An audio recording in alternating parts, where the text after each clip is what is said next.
الحمد لله وكفى وسلام على عباده الذين اصطفى. اللهم انفعنا بما علمتنا وعلمنا ما ينفعنا وزدنا علما. سبحانك لا علم لنا إلا ما علمتنا إنك أنت العليم الحكيم. توفیق الہی سے ابھی ہم نے حضرت حافظ صاحب کی زبان سے نبی رحمت صلی اللہ علیہ وسلم کی محبت کی فرضیت اور اہمیت کو سنا. اب جب ہم نے یہ بات سنی، سمجھی، سیکھی اور جانی، تو اس کے بعد یہ مرحلہ آتا ہے کہ ہم اپنی محبت کو ٹھیک طریقے سے ثابت کس طرح کر سکتے ہیں. باتوں سے تو بات نہیں بنتی ہے، دعووں سے تو کچھ بھی نہیں ہوتا ہے، نعروں سے، جلسوں سے، ریلیوں سے، احتجاجات سے تو بات بے وزن رہتی ہے. ریلی، جلسہ، جلوس، احتجاج کر کے اپنا ہی نقصان کرنا، اپنی ہی املاک کو نظر آتش کرنا، اپنے ہی لوگوں کو غضب تکلیف پہنچانی، یہ کہاں کا اصول اور کہاں کا دستور ہے. آئیے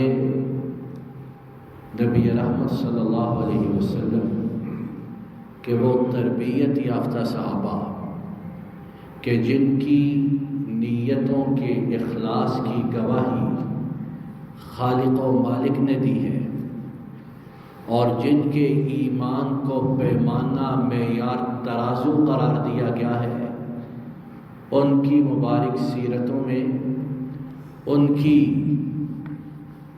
برکتوں سے بھرپور زندگیوں میں دیکھیں کہ کس طرح انہوں نے عمل کر کے صرف گفتار نہیں، کردار کے غازی بن کے انہوں نے رہتی دنیا تک، قیامت قائم ہونے تک جتنے لوگ آئیں ان کے لیے مینارہ نور بن کر یہ بات بتائی کہ محبت رسول صلی اللہ علیہ وسلم اس طریقے سے ثابت ہو.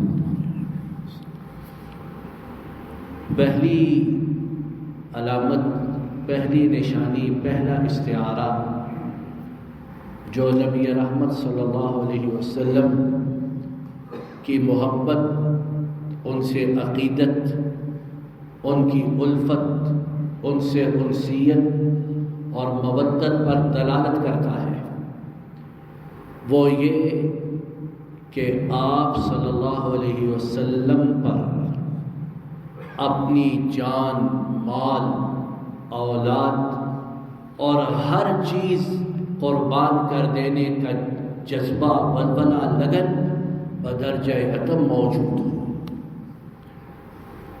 کوئی کہہ سکتا ہے کہ یہ تو ہم میں بھی ہے، ہم دن رات نعرے لگاتے، دعوے کرتے ہیں.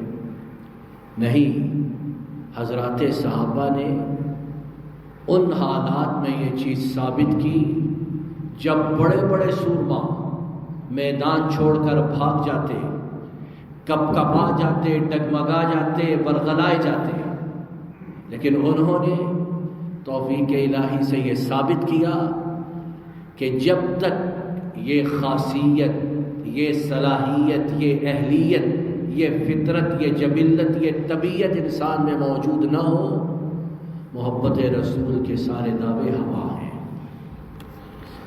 آئیے اس بارے میں پہلی مثال سنتے ہیں. امام احمد نے حضرت براء ابن عازب رضی اللہ عنہ سے نبی رحمت صلی اللہ علیہ وسلم کی ہجرت کا قصہ بیان کیا، روایت کیا ہے. قصہ طویل ہے، ہم اختصار سے اس کا مفہوم سنتے ہیں اور جہاں موضوع سے متعلق بات ہے اس پر رک کر غور کرتے ہیں کہ ہم میں اور ان میں فرق کیا ہے. جب آپ صلی اللہ علیہ وسلم ہجرت کے لیے نکلے تو کفار مکہ نے تلاش کرنے کی غرض سے ایڑی چوٹی کا زور لگا دیا۔ آخر کار سراقہ ابن مالک نامی ایک مکی قریشی کو سراغ ملا تو وہ تعاقب کرتے کرتے اتنا نزدیک آ گیا کہ صدیق اکبر رضی اللہ تعالی عنہ کے الفاظ اور روایت کے مطابق اس میں اور آپ صلی اللہ علیہ وسلم اور صدیق رضی اللہ عنہ کے درمیان ایک نیزہ یا 2 نیزے یا 3 نیزوں کا فاصلہ رہ گیا، انتہائی قریب۔ ابو بکر مڑ مڑ کر اسے دیکھتے، یہاں تک کہ آپ صلی اللہ علیہ وسلم نے پوچھا کہ تم فکر مند، غمزدہ، غمگین، افسردہ کیوں ہو؟ تو انہوں نے کہا کہ سراقہ سر پہ آن پہنچا ہے، بچاؤ کی کیا صورت ہوگی؟ تو آپ صلی اللہ علیہ وسلم نے فرمایا کہ غم نہ کر، فکر نہ کر، اللہ ہمارے ساتھ ہے، وہ ہمارا نگہبان، وہ ہمارا والی وارث، اور ہم اس کی سپرداری میں۔ آپ صلی اللہ علیہ وسلم نے پلٹ کر دیکھا تو صدیق کی آنکھوں سے آنسو رو رہے ہیں۔ فرمایا ابو بکر کیوں روتے ہو؟ کہا اللہ کے رسول صلی اللہ علیہ وسلم اپنی ذات کے لیے نہیں روتا، آپ کی حفاظت کے غم میں روتا ہوں کہ یہ بدبخت سر پہ آن پہنچا ہے تو کیا بنے گا؟ آپ صلی اللہ علیہ وسلم باری تعالیٰ کے روبرو بدست دعا رخ کیا، التجا کی اور کہا کہ اے اللہ اس کے مقابلے میں ہمارے لیے کافی ہو جائیے۔ اللہ نے اپنے محبوب کی التجا فریاد کو سنا۔ سخت زمین میں کہ بظاہر جس کے کوئی آثار لگتے ہی نہیں، سخت زمین میں سراقہ کے گھوڑے کے پاؤں ٹخنوں تک دھنس گئے، گھٹنوں تک دھنس گئے۔ تو اس طرح اللہ تعالیٰ نے حبیب کریم صلی اللہ علیہ وسلم اور ان کے یار غار صدیق اکبر رضی اللہ عنہ کی حفاظت فرمائی۔ یہاں جو میرے آپ کے سمجھنے کی بات ہے کہ صدیق کس وجہ سے روئے رضی اللہ عنہ، کس غرض سے آنسو بہائے؟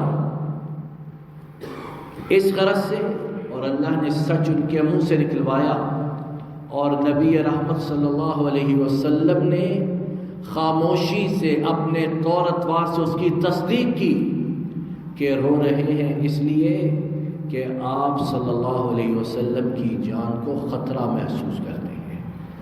اور دیکھیے خطرہ محسوس کیا تو بھاگ گئے، پیچھے ہٹ گئے، فرار ہو گئے نہیں، بلکہ ساتھ ساتھ رہے، یہاں تک کہ اللہ تعالیٰ نے اس مصیبت سے نجات عطا فرمائی۔ اس بارے میں دوسرا قصہ جسے امام بخاری نے حضرت عبداللہ بن مسعود رضی اللہ عنہ سے روایت کیا۔ غزوہ بدر ہجرت کا دوسرا سال ہے، اور غزوہ بدر یہ حق و باطل کے درمیان پہلا معرکہ ہے، یہاں تک کہ جناب صلی اللہ علیہ وسلم فرماتے کہ اے اللہ اگر آج کے دن اہل حق مٹ گئے تو روز قیامت تک آپ کا نام لیوا زمین پر کوئی موجود نہ رہے گا۔ اتنا خطرناک معرکہ، اور مسلمان کمزوری کی حالت میں، تعداد میں بھی فرق، سواریوں میں بھی فرق، اسلحہ و اعداد میں بھی فرق۔ تو اس موقع پر نبی رحمت صلی اللہ علیہ وسلم بے قراری سے، بے تابی سے اللہ کے روبرو دعائیں کرتے۔ اسی حالت میں ان کی خدمت میں حضرت مقداد رضی اللہ تعالی عنہ حاضر ہوئے اور آپ صلی اللہ علیہ وسلم سے مخاطب ہوئے کہ اللہ کے رسول صلی اللہ علیہ وسلم، ہم آپ سے اس طرح نہیں کہیں گے جس طرح کہ موسیٰ سے ان کی قوم نے کہا کہ اے موسیٰ جائیے آپ اور آپ کا رب لڑیے، جنگ کیجئے، ہم تو یہاں آرام سے بیٹھے ہیں، ہم اس طرح نہیں کریں گے، ہم آپ کے دائیں بائیں آگے پیچھے ہر طرف سے آپ کے دفاع میں لڑیں گے۔ اللہ اکبر۔ راوی بیان کرتے ہیں کہ جب آپ صلی اللہ علیہ وسلم نے یہ بات سنی تو آپ کا چہرہ پرانوار روشن ہو گیا، آپ خوش ہو گئے، مسرور ہوئے کہ مقداد نے کیسی بات کہی، رضی اللہ عنہ۔ اور معلوم ہے کہ صحابہ ان میں منافقت، ان میں چاپلوسی، خوش آمد، حقیقت کے خلاف بات، مبالغہ آمیزی، رنگ آمیزی وہ نہیں، اور یہ اللہ کی گواہی ان کے لیے، یبتغون فضلا من اللہ ورضوانا، کہ جو کرتے کہتے ان کا مقصود و مطلوب اللہ کی رضا اور اللہ کی خوشنودی کا حصول ہے۔ دوسری علامت جس کے ذریعے حب رسول صلی اللہ علیہ وسلم ثابت ہوتا، اس کی تصدیق ہوتی اور اس کے ذریعے انسان پہچانا جاتا، وہ کیا کہ آپ صلی اللہ علیہ وسلم کا دین، لائی ہوئی شریعت اور عطا کیا گیا مذہب، اس کی نصرت، اعانت، مدد، تعاون کے لیے انسان سر دھڑ کی بازی لگا دے۔ اور عجب بات ہے کہ ہم دعوے کرنے والے، ہمارے لیے تو 10 منٹ مسجد میں بیٹھنا مشکل ہے، دین کی بات سننا سنانا وہ دشوار ہے، اللہ کے روبرو کھڑے ہو کر لمبا قیام، رکوع و سجود وہ کٹھن ہے، اور امن و امان کی حالت ہے، کوئی جنگ نہیں، کوئی مشکل نہیں، کوئی ہجوم نہیں، حملہ نہیں، ہمارے لیے یہ کٹھن۔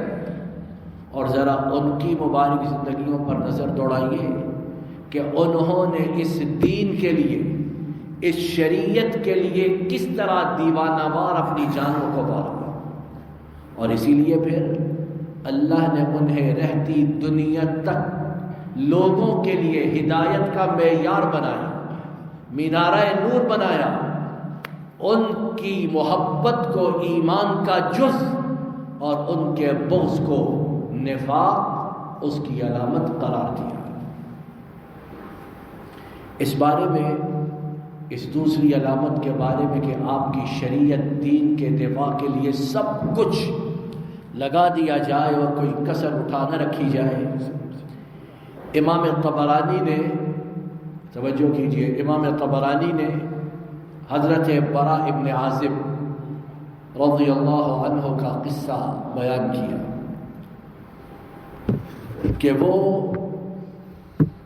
لشکر اسلام کے ساتھ مسیلمہ کذاب، جس نے نبوت کا جھوٹا دعویٰ کیا اور جس کا قبیلہ نجد میں ریاض کے قریب آباد تھا، آج بھی وہ جگہ موجود ہے، ریاض سعودی عرب کا جو دارالحکومت ہے، مدینہ سے چلا یہ لشکر اسلام اور ریاض کے پہلو میں پہنچا، لڑائی ہوئی۔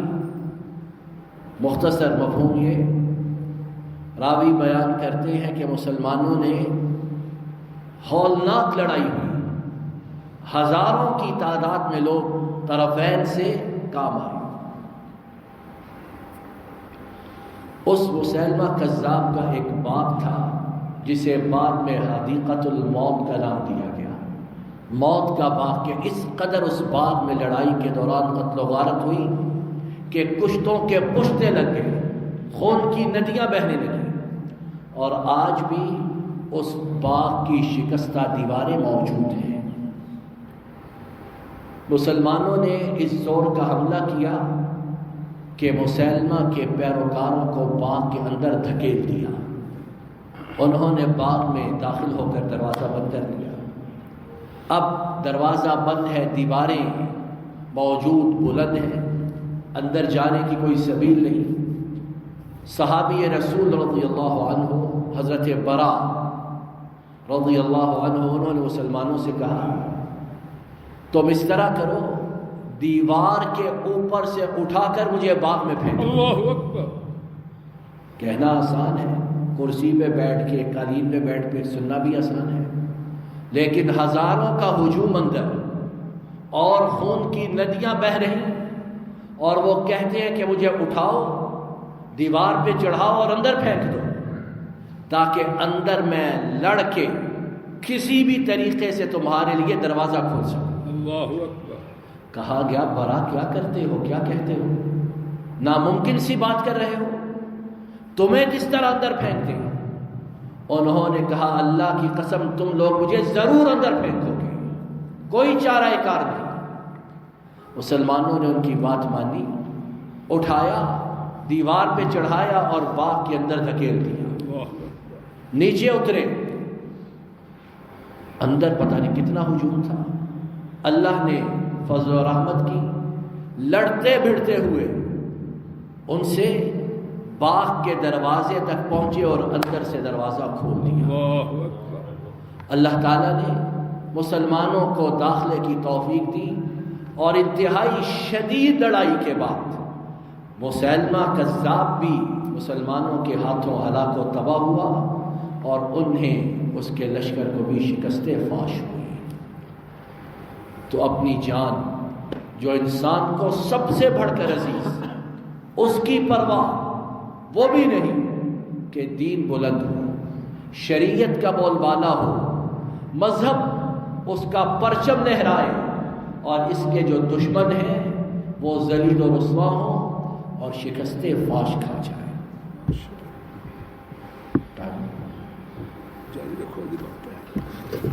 اس بارے میں دوسرا قصہ، اس سلامت کے بارے میں اس نشانی کے کہ نبی رحمت صلی اللہ علیہ وسلم کے دین، ان کی شریعت کے دفاع میں جان، مال، عزت، ناموس، ہر چیز قربان کر دی جائے۔ اس بارے میں حافظ ابن کثیر نے ابو عثمان غسانی سے روایت کی، اور انہوں نے اپنے باپ سے اس کو بیان کیا کہ غزوہ تبوک میں، غزوہ تبوک کے اندر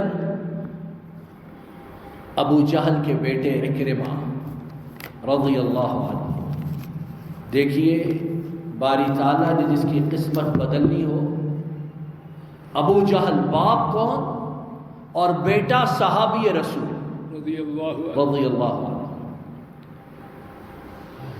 انہوں نے جب غزوہ تبوک کا موقع آیا اور جنگ نے شدت اختیار کی، تو اکرمہ نے پکار کر کہا کہ لوگ سمجھتے ہیں کہ میں رسول کریم صلی اللہ علیہ وسلم کے خلاف جنگوں میں ڈٹا رہا، آپ کے خلاف کئی جنگیں لڑی، تو کیا آج کفر کے مقابلے میں اکرمہ کے پاؤں اکھڑ جائیں گے؟ ہرگز نہیں۔ اکرمہ لڑے گا ڈٹ کر، جم کر، اور بتائے گا کہ اگر اکرمہ کفر کے وقت ایسا تھا تو اسلام میں اس سے کہیں بڑھ کر شدید ہے۔ کہا کون ہے جو آج موت کے لیے میرے ہاتھ پر بیعت کرے؟ یہ ہے جان، مال، عزت، ہر چیز لوٹا دینا، ڈرائنگ روموں میں بیٹھ کر باتیں کرنا، امت کی فتح و نصرت کے منصوبے بنانا، تنقید کرنا، اعتراضات کرنے، بہت آسان ہے۔ یہ ہے اصل بات، یہ ہے اصل بات کہ انسان عین مارکے میں اپنی جان ان کے سپرد کرنے پر تیار ہو جائے جنہوں نے جان بطور امانت عطا کی ہے۔ اللہ اکبر۔ غزوہ یرموک، اس کا واقعہ غالباً غلطی سے پہلے تبوک بولا گیا، غزوہ یرموک کا واقعہ، معرکہ یرموک کا واقعہ۔